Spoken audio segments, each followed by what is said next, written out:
Ini saya kutipkan apa yang dijelaskan oleh Imam Ibnu Katsir. Jadi beliau waktu menjelaskan fala wa rabbika la yu'minuna hatta yuhaqqimuka fi ma syajara bainahum, beliau katakan yuqsimu ta'ala bi nafsihil karimatil muqaddasah annahu la yu'minu ahadun. Jadi Allah Subhanahu wa taala itu bersumpah dengan diri pribadi Allah yang maha mulia dan juga maha suci. Apa sumpahnya Allah? Annahu la yu'minu ahadun. Seseorang itu tidak beriman hatta yuhaqqima Rasul sallallahu alaihi wasallam fi jami'um. Sampai orang itu berhukum kepada Rasul sallallahu alaihi wasallam di seluruh urusannya. Kalau sekarang kan, mohon maaf ya para jamaah, orang mengaku dirinya muslim itu dianggap satu perkara yang biasa ya. Misalnya kalau ada persoalan itu tidak merujuk kepada hukum-hukum yang terdapat di dalam Al-Quran dan Sunnah, itu dianggapnya biasa aja. Padahal itu sangat serius dalam Islam.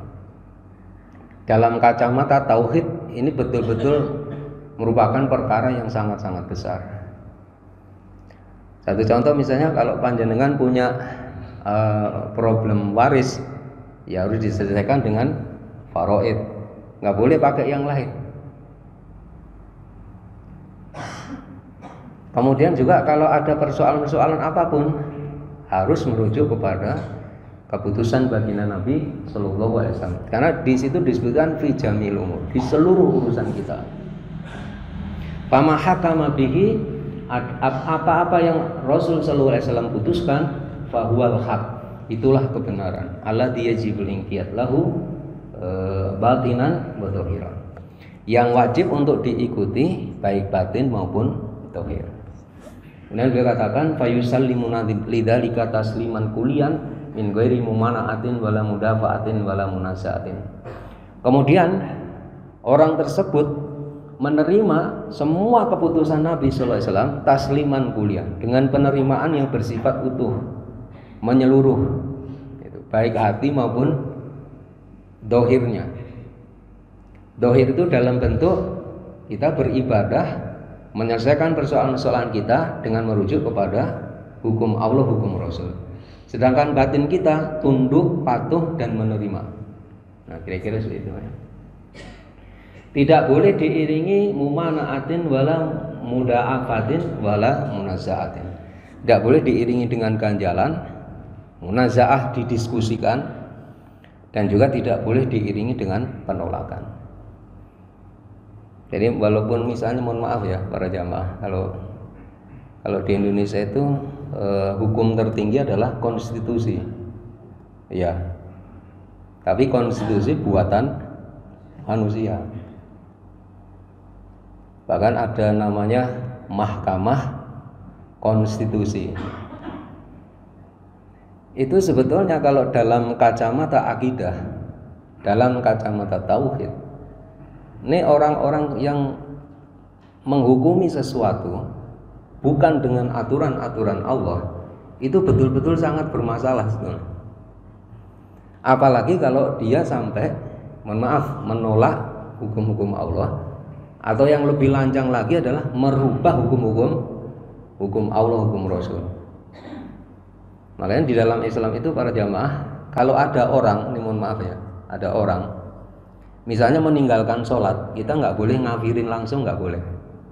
Kalau ada orang meninggalkan sholat, meninggalkan puasa, tidak boleh kita kafirkan secara langsung. Itu pendapat Imam Syafi'i, nggak boleh langsung dikafirkan, nggak boleh. Tetapi kalau orang sampai menolak pensyariatan sholat, pensyariatan puasa, maka orang itu kafir. Itu bedanya orang yang meninggalkan sholat dengan orang yang menolak syariat sholat.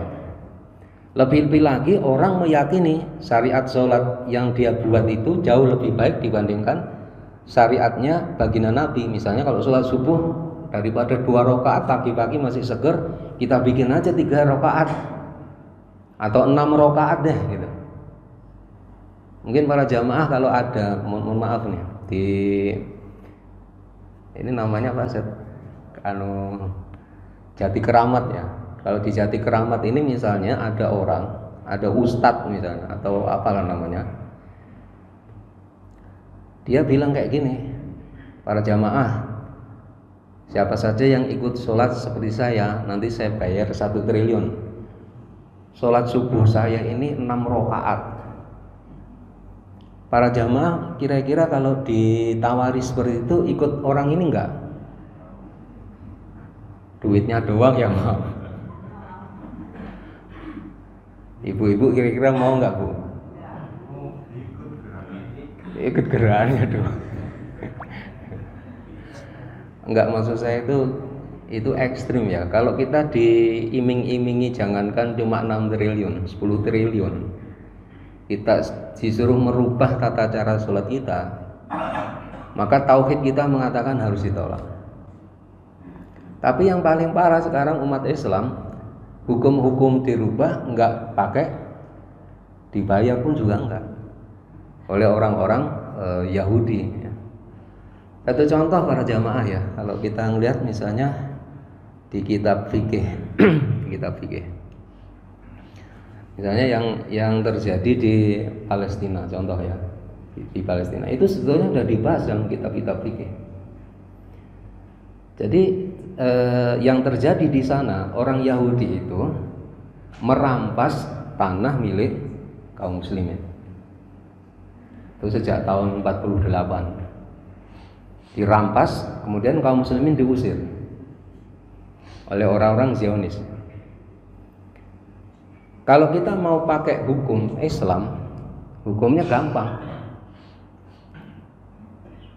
Kalau ada orang kafir ya, dia itu merampas tanah milik kaum muslimin, maka itu harus diselesaikan dengan jihad, harus perang. Makanya di kitab fikih itu disebutkan, yang saya hafal itu misalnya di kitab I'anatul Thalibin ya. Di kitab I'anatul Thalibin itu disebutkan gini, babul jihad, bab tentang jihad, fardu kifayah kula amin walau marotan. Jadi jihad itu hukumnya adalah fardu kifayah, diselenggarakan oleh negara minimal setahun sekali. Jadi dalam Islam itu para jamaah, negara itu punya kewajiban berjihad, maksudnya nyerang negara-negara kafir itu minimal setahun itu sekali. Idza kanal kufar bi biladihim, jika orang kafir masih ada di negeri mereka. Wa yata'ayyana, dan jihad itu hukumnya jadi fardu ain.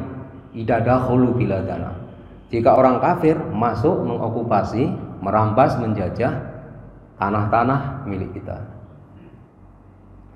Nah, kalau sekarang misalnya dikasih solusi, dikasih opsi apa namanya, 2 negara ya. Nanti daripada berantem itu kita bikin aja tuh, Palestina bikin negara sendiri, kasih negara sendiri, kemudian Yahudi dikasih negara sendiri. Itu solusi itu sebenarnya bertentangan dengan Islam. Mengapa bertentangan? Karena itu sama mengakui penjajahan yang dilakukan oleh orang-orang Zionis. Jadi mereka itu harus diusir dari bumi Palestina. Nggak bisa kemudian mereka dibikinkan negara sendiri dan kaum muslimin dibuatkan negara sendiri. Jadi itu jelas-jelas bertentangan dengan Islam. Ini kalau kita lihat dari sudut pandang Islam. Tapi kalau pakai aturan-aturan yang lain itu pasti akan berbeda, dan implikasinya juga berbeda. Makanya para jamaah yang dirahmati Allah SWT, sekali lagi ingin saya sampaikan bahwa berhukum itu hanya, saya ingin sampaikan ya, hanya, karena nggak boleh campur-campur kita ini masalahnya. Mengapa nggak boleh campur-campur? Karena hanya Islam itu yang tinggi. Al-Islamu ya'lu wa la yu'la alaih. Islam itu yang tinggi, tidak ada yang lebih tinggi dibandingkan Islam. Bahkan agama kita, agama Islam itu ditetapkan oleh Allah untuk mengalahkan semua agama. Bagaimana kemudian kita kaum muslimin mengambil hukum-hukum selain Islam untuk kita sandingkan dengan hukum Islam, atau kita mix, kita campur gitu. Nah, ini sesuatu yang jelas-jelas bertentangan dengan akidah Islam.